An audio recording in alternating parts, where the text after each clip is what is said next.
found that matchup and executed. And found Mike Evans on that. And then if it looks familiar, it's because basically the same play leads to a touchdown at the end of the drive, 27 yards. And so now it's 7-0 Tampa Bay. But Rodgers would answer early second. Marquez Valdez-Scantling. Oh, it's a strike, Dominique. Oh, yeah, he won off the line, and, of course, Rodgers isn't going to miss that throw. He nails it. It's a perfect touchdown. Tied at 7, we are next. Bucs drive, 3rd and 9. This one Brady just throws up there. And how about the play that Chris Godwin makes on the ball? YOLO! Thank you. That was a prayer, and Chris Godwin answered it. Godwin has had some drops issues in this postseason, but hangs on to that one for a 52-yard grab, and that sets up this Leonard Fournette, finishing it off with a spectacular spin move and the touchdown, Dominique. Oh, man, playoff Lenny is alive and well. That's a fantastic run. That certainly showed how tough he was. Looked like LSU.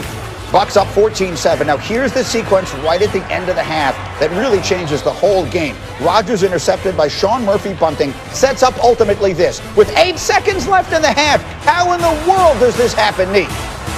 You got one job. You guys gonna make me watch this over and over again today, aren't you? We're going to get deeply into that play because how in the world that scores in a touchdown is remarkable. And then right off the beginning of the third quarter, off a turnover, Brady punches it into Cameron Brate, and it's 28-10 Tampa. So Rodgers is fighting his way back, and that he does. Here he finds Robert Tonyan in the end zone for a touchdown. So 28-17, the following drive for Tampa. Here's where the Brady mistake started, Dominique. What is this throw?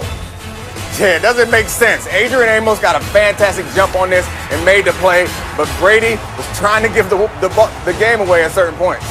So Rodgers now looking to take advantage because Brady makes the big mistake, and Rodgers does, finding Devontae Adams for the quick touchdown. So down 5, they go for the 2. Bookmark this moment as Equanimous St. Brown on a ball that is tipped cannot hang on even though it hits him right in the hand. So it's a 5-point game. Bucs get a field goal. Now it's an 8-point game. And so it's Rodgers in the gun, and he's got hot here as he finds Marquez Valdez-Scantling for 29 yards. They're in Bucs territory. Then here's a huge play. Later in the drive, 2:15 to play, 3rd and goal. Dominique, does it look to you like Rodgers could have run this in?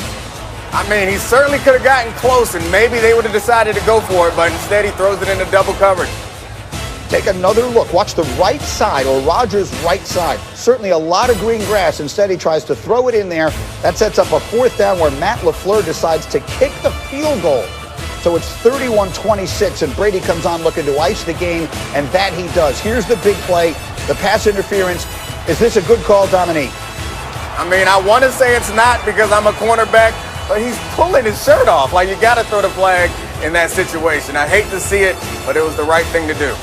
Kevin King, who had himself a tough day yesterday, gave up the touchdown right before the half, and then the clear jersey pull on Johnson there. Bucs get a key 1st down, and then here's another to put it away. Chris Godwin sliding all the way back to Tampa, where Tom Brady and the Buccaneers will host his 10th appearance in a Super Bowl. For Aaron Rodgers, 346 yards brought frustration for Tom Brady. Another trip to the big game. You know, now home Super Bowl for the first time in NFL history, I think puts a lot of cool things in perspective. Anytime you're the first time doing something, it's usually a pretty good thing. Tom's a GOAT. Last year, I think we ended 7-9, and right now we're headed to the Super Bowl. And he's probably the biggest reason we are where we are. The Tampa Bay Buccaneers had not been to the playoffs in 13 seasons. Tom Brady shows up, and here they are in the Super Bowl. Dan Orlovsky, how in the world do we, I think Dan may be frozen. Dan, do I have you? If I have you, Dan, how do we, he's frozen. Okay, no, he's good. Okay, Dan Orlovsky, how do we put into words, if indeed I have you, how do we put into words the story that Tom Brady is writing here? Yeah, for a guy that has the biggest and longest list of incredible accomplishments, Greeny, this one tops it. Yesterday's game for Tom Brady reminded me, going back to March, of why he chose Tampa. Because he didn't need to carry the football team. Because this was a lot about how talented they were. But yesterday is about, for anybody who thought Tom Brady wasn't the greatest ever, that chapter is closed. That conversation is over. Don't send me tweets. Don't dispute it. Let me refresh everybody's memory about exactly the journey that Tom Brady has taken, because it's no longer is he the best ever. He is Jordan, Gretzky, Babe Ruth conversation, 43 years old. went to an organization that by winning percentage is the worst ever in the history of the NFL. Hadn't been to the playoffs in 13 years. Didn't have an to learn a brand new offense after 20 years in the same offense. No training camp that's normal, no preseason games, and then takes him to the Super Bowl. He's one of the greatest athletes ever. And indisputable, I think. And RC, maybe a testament to it is he didn't have a great day yesterday, but there was something about his presence, it feels to me, that is the reason they are where they are.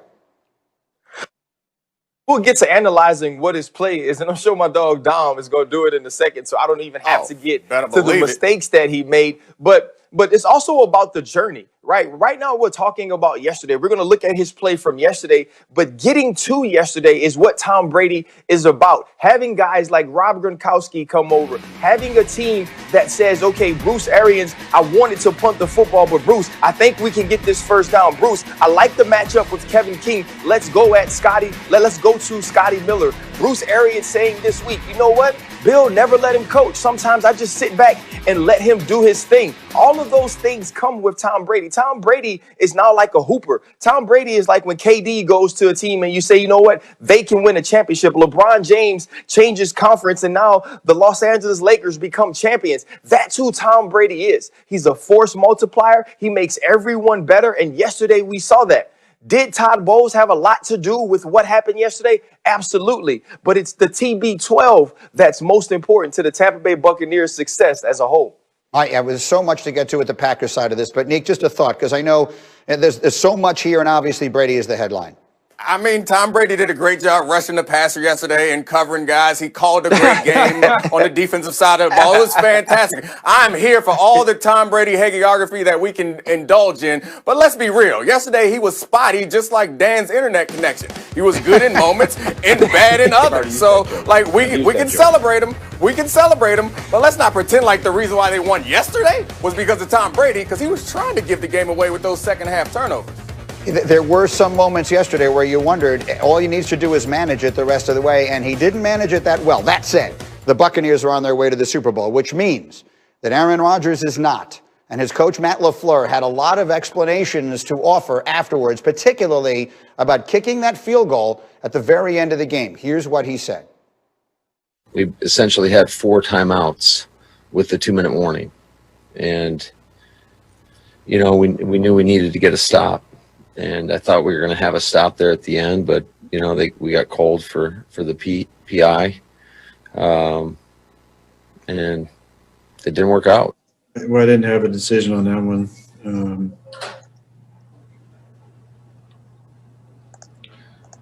Yeah, that wasn't my decision. I thought maybe we're going to have 4 chances to go. So you can feel the frustration from Aaron Rodgers, and it is understandable. Ryan Clark, let's just start with that decision to kick the field goal on the 4th down where they did. What do you think?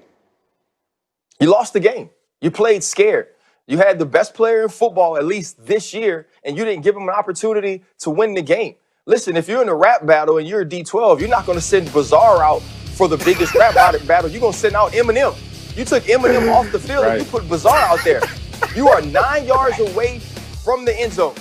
The reason that you are trailing is that BA trusted Tom Brady with 13 seconds in the second quarter and said, you know what, we're going to go for it on 4th down and possibly